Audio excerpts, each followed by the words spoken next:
एक आर्ष के पास एक युवक ज्ञान लेने पहुंचा।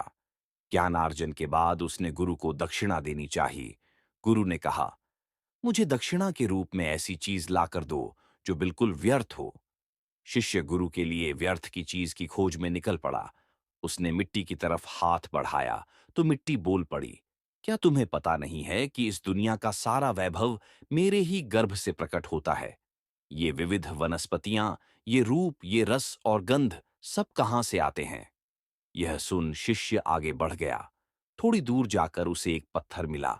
शिष्य ने सोचा, क्यों ना इस बेकार से पत्थर को ही ले चलूं। लेकिन उसे उठाने के लिए उसने जैसे ही हाथ आगे बढ़ाया, पत्थर से आवाज आई, तुम इतने ज्ञानी होकर भी मुझे बेकार मान रहे हो।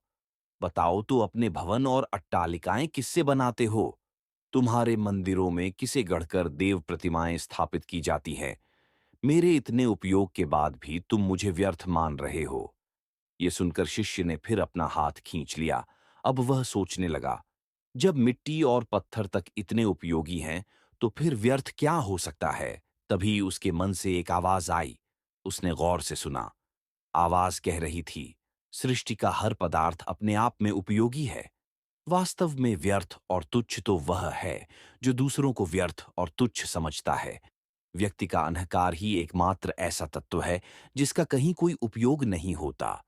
यह सुनकर शिष्य गुरु के पास आकर बोला, गुरुवर, आपको अपना अहंकार गुरु दक्षिणा में देता हूं।